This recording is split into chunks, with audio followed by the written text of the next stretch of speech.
Hey, welcome back. We're doing another really fun episode of Pages Promotions Virtual Book Festival 2020. This is autumn. We are a production of Indie Reads TV, and we find our home on C&M TV in Troy, Michigan. We're really grateful for their support. Today, we're going to be talking to a really cool author, Sherry A. Burton. She is an historic fiction writer, and she writes a particular series of books called the Orphan Train Saga, about children right around the turn of the century, and she'll talk to you about it. It's a really cool book. You're going to love it. There we go. Technology. Grand.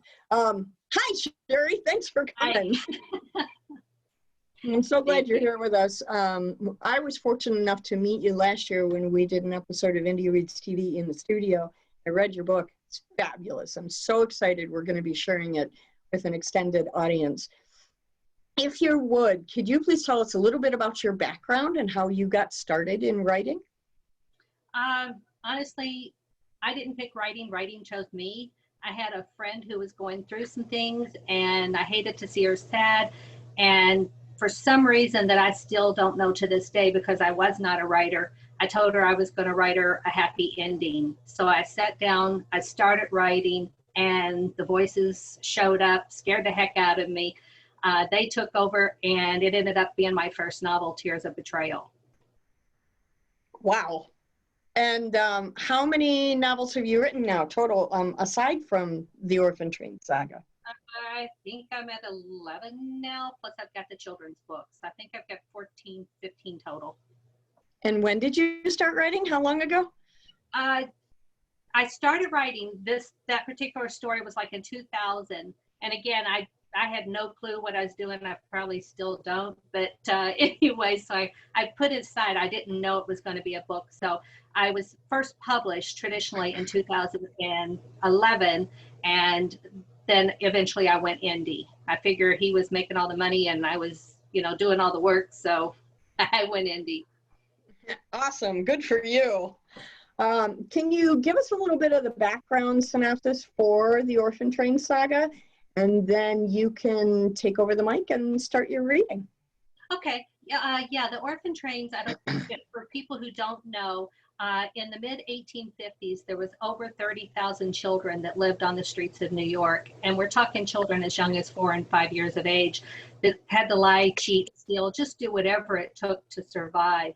Between 1854 and 1929, New York shipped over 250,000 children that most people had never heard of out west to find new homes. Some of the children had really good lives and some of them did not. It was just, there was a lot of children, so there was a lot of chances whether they were going to have a good life or not. So what I've done with my books is the children are fictional, but the stories that surround them are real history. And I use a lot of history within my books to tell their tales. And I start out pretty much from their earliest memory, and then I take them well into adulthood. And each book concentrates, there'll be 18 in total. And my 4th one is being released October 20th. So each book will tell one of the different children's stories.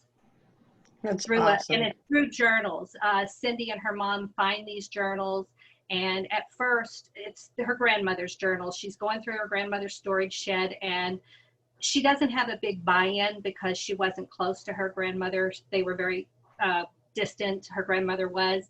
And so pretty much she's been paying on this storage shed, and she goes to clean it out with the understanding that she's just going to find out whatever she can sell of her grandmother's belongings. She really doesn't want to keep anything.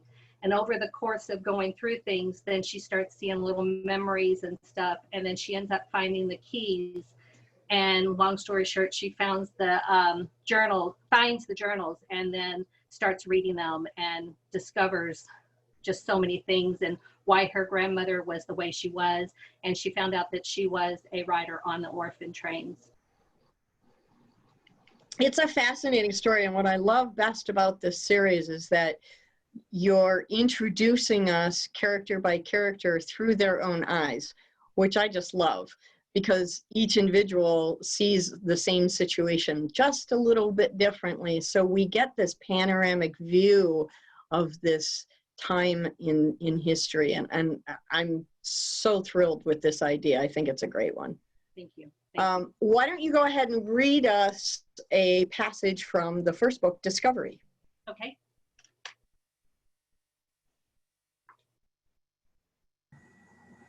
It was 2 a.m. Cindy was freshly showered and had a cup of hot coffee sitting in her trembling hands. She had resisted opening the notebooks after a drop of sweat had fallen onto the cover.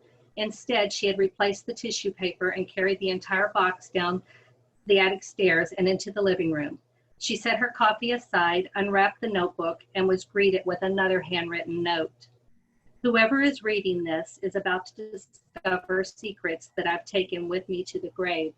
At least I hope that is the case, as I have worked hard at keeping the shame that is my life under wraps. While I have tried to live a good life, I'm afraid that sins of my past have kept me from living a full life. I am not quite sure what sins I committed, but they must have been so great that my dear mother abandoned me when I was but a wee child.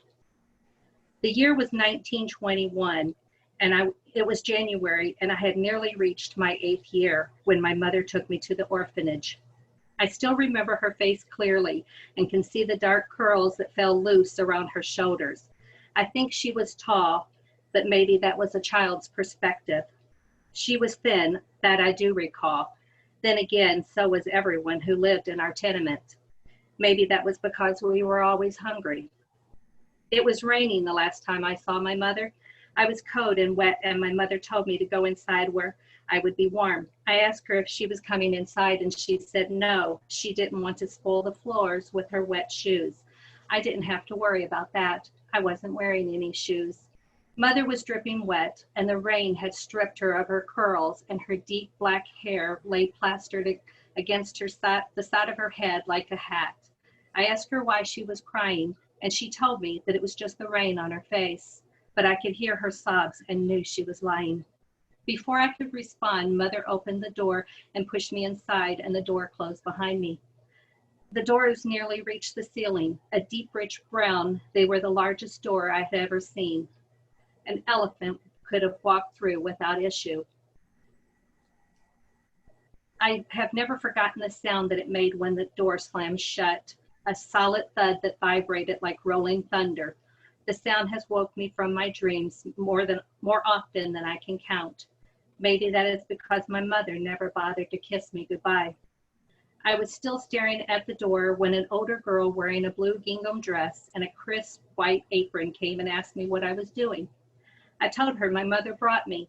She shrugged and told me I must have done something very bad for my mother to have left me. I couldn't recall doing anything bad, but the girl must have been right, as I never saw my mother again. The girl took my hand and led me down a long hall, which was empty except for a few paintings on the wall and large red crocks spaced evenly along the floor near the wall. I didn't want to leave the entrance. The building was so big, and I was afraid that my mama would not be able to find me. The girl was bigger than me and looked mean, so I went with her. She took me to a room with tall windows and dark walls, where a lady wearing a black dress was sitting behind a large wooden desk. The girl told the lady that she found me in the hall, and the woman picked up a clipboard and asked me if I spoke English. I remember smiling and shaking my head yes. Not everyone in our tenement spoke English. My mama did, but not very well. Mama and Papa and I came over the ocean on a big ship from Poland. While I remember my Papa, I do not remember what his face looked like.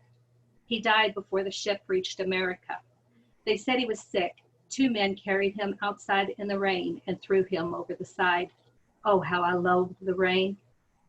Mama said my ozorek. Yes, I think that was right. That's the Polish word for Papa. Taught me how to speak English so that people would like me better. I wish I could remember my Papa better. The woman asked me my name, and I told her it was Malta. She asked what my last name was, and I told her that was the only name I had. The lady didn't seem happy about that. She asked what my mother's name was. I was going to tell her that it was Mamusia, which is Polish word for mama, but then I remembered that my Papa told me what my papa told me and said that her name was Mama. The lady smiled and wrote something on the clipboard. It was the first time the lady smiled. Papa must have been right. My clothes were wet. I was barefoot and so cold I was shaking. The woman must not have liked that I was dripping water on the floor because she told the girl who she called Clara to take me to the washroom for a bath and a delouse. I wasn't sure what that meant, but from the look on the girl's face, I was sure I was not going to like it. As Cindy read, the story came to life and as if she was watching it unfold. Malta followed Claire down the long hallway, admiring the large blue bow that held her hair high on top her head. It was a fine bow, and Malta wondered how her own long brown hair would look in a bow such as that. They passed 2 doors before stopping in front of another. Clara opened the door and pushed her inside, closing the door with a loud bang. She was beginning not to like doors in this building. Malta was standing in what she would soon learn was the washroom, which was filled with deep wash tubs. 3 of the roundest women she had ever seen were in the room. Each of them wore long dark dresses covered with crisp white aprons such as Clara had on. 2 of the women sat on low stools beside large tubs, each briskly scrubbing the heads of girls not much older than she. Neither child seemed to be enjoying themselves. The 3rd woman approached Malta. Without saying a word, the woman took hold of her hair, twisted it close to her head, and snipped the length off with scissors. The woman examined the length of her hair, then wrinkling her nose, tossed the wet locks into a large wood stove. Before Malta could protest, the woman removed her tattered dress and tossed it into the fire as well, along with the hair. "You're covered with lice," the woman said when Malta began to cry. "Now strip off your underwear." Malta did as she said and watched as the woman tossed it into the fire. A scream drew her attention. "'Tis hot," one of the girls in the tub yelled. "Stop your wailing or I'll pour another bucket on your head," the woman tending her said and pushed the girl's head underwater. Seconds later, the head emerged. The woman plucked the girl out of the water, wrapped her in a towel, and motioned Malta to come. She hesitated, then found herself thrust forward by a sting of a hand on her bare backside. Not wanting another swat, she hurried to where the large woman sat and stood looking into the sudsy water. "Well, go on, get in," the woman fussed. Malta scrambled into the tub, blinking her surprise at the warmth of the water.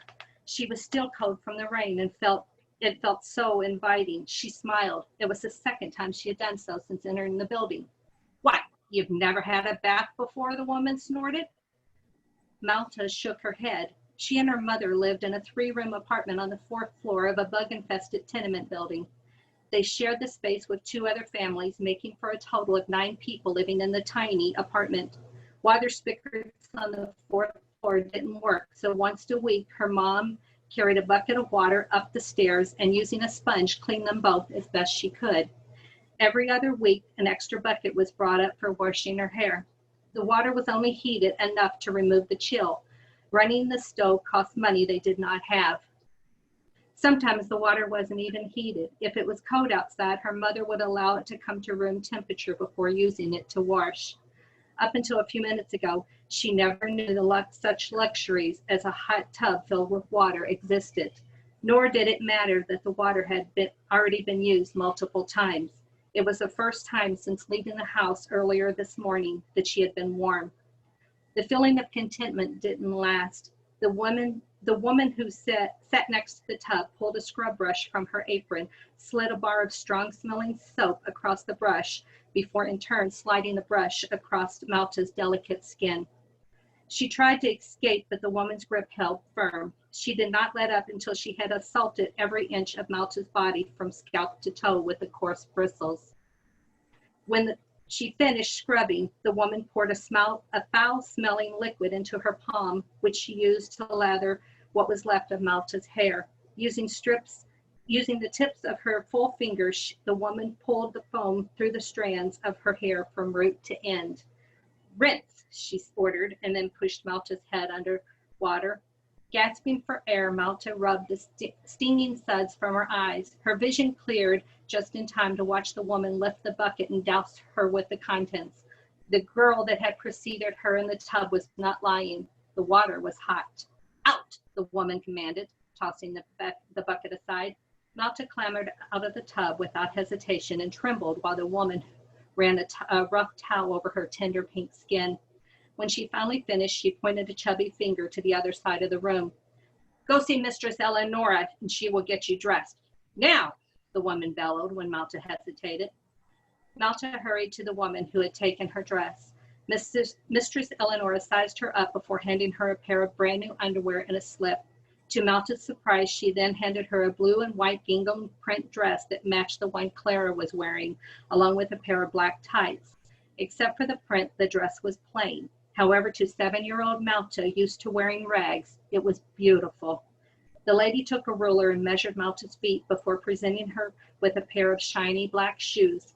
Once again, tears threatened. It was the first time she had ever received such treasures.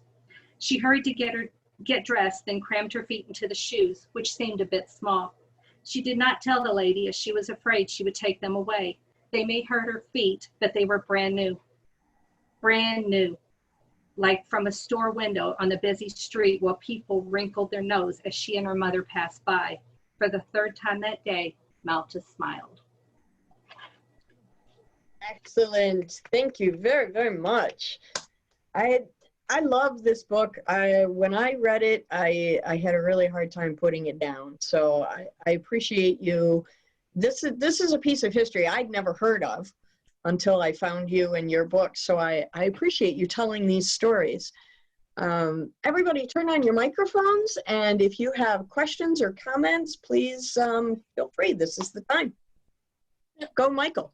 Yeah, I had heard about the orphan trains. And Diana, as you mentioned, very few people know about it. It's a very, should I say, sad time in American history, but it has to be told. Yeah, absolutely. Yeah, but it's not a passage in history that they teach you in school. You know, it just doesn't happen. No, and it's unfortunate. Yeah. Well, actually, it's not. The children would have died had they have been left on. Well, it was unfortunate that it's not being taught. Yes, I will. Yeah, there's so many people that thinks this is political, but this was not the government doing this. You know, it was the Children's Aid Society that did it. So.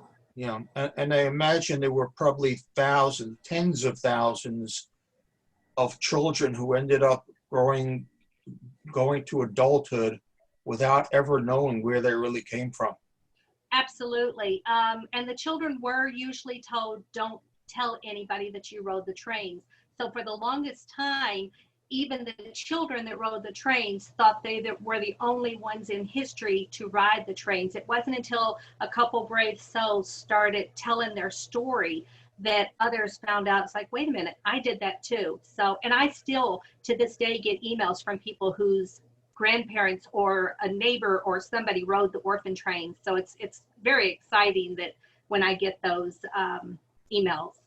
Yeah, it's very cool that you're like connecting this community. I think that's awesome. And I wonder how many instances there were where people took the orphans just because they were a source of cheap labor. That was the case. That definitely was the case in some of the homes. We do know, I am in contact with the National Orphan Train Society, and we do know that there was 87% of the children did have good homes. So, you know, again, they had better homes than had they have stayed and faced probably certain death if they had lived in New York City and stayed in that area. And it, you know, like I said, the children had to lie, cheat, steal. And back then, if you get caught stealing, you're going to the prison with the murders and rapists. So, you know, it was just a very ugly time in history. Absolutely. Any other questions or comments for Sherry?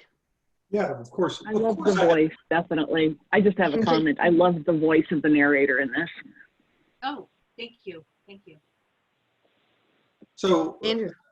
Yeah, I have a couple of questions. On the top of my mind, you know, when you were writing this, did you have a lot of research to do about Poland, or was it just a passing thing?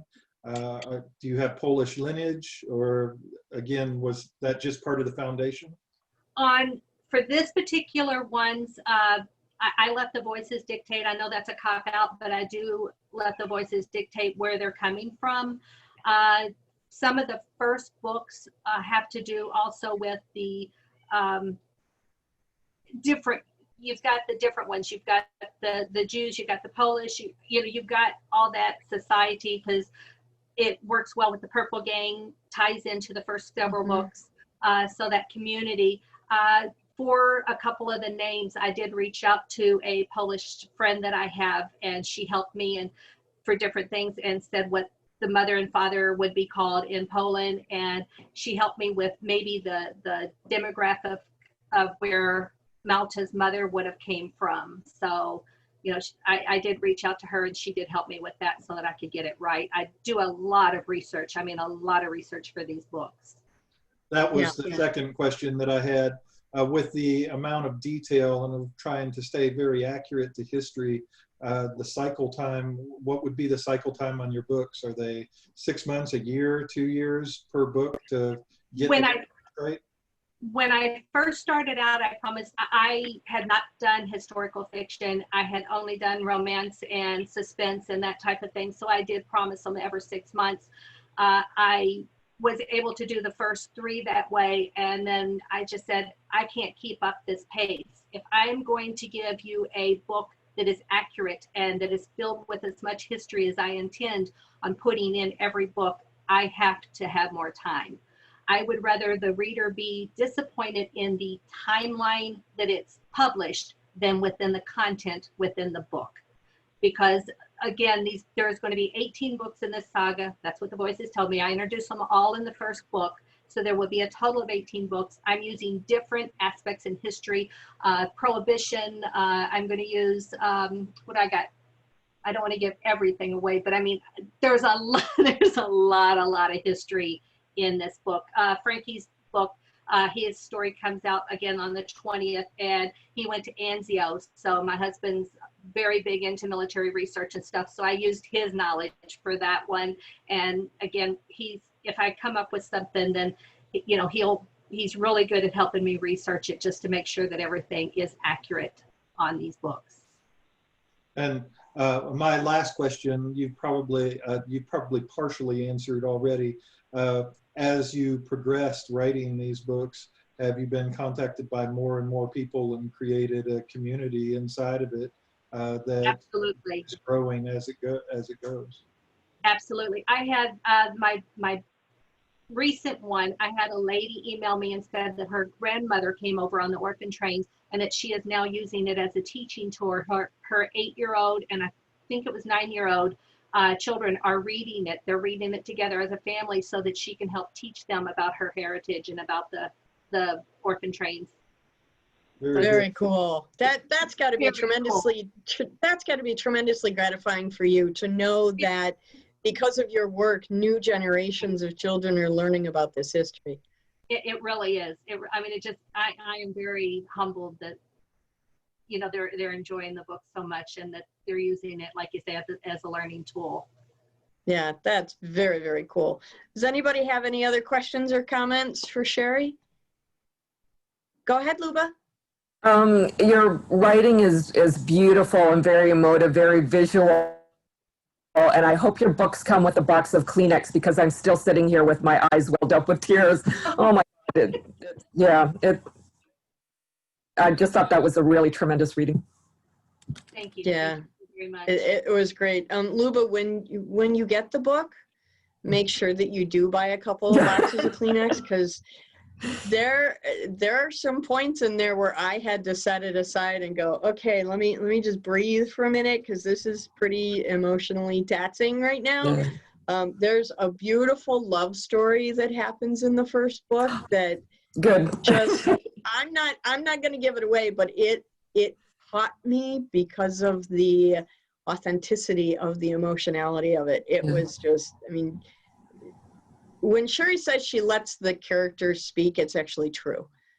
She just channels. She goes into a trance. She does whatever she does, and I have no idea what I'm doing. It's very cool. I mean, I hear a lot of people say, and I say it too, that with my characters, I do a lot of just taking dictation and I let the characters speak. But with Sherry's writing, and I know I'm gushing here, Sherry, I'm like fangirling all over you because I love your work. But with your writing, I really feel like there are these extra entities like hanging over my shoulder, whispering in my ear. It's just so well done. Thank you. Thank you very much.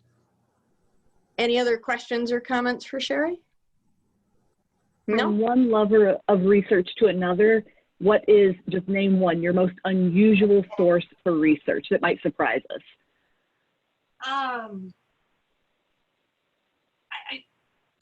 For the unusual, again, the internet, I've got literally hundreds on my shelf right here. I've got hundreds of books that I have purchased for it.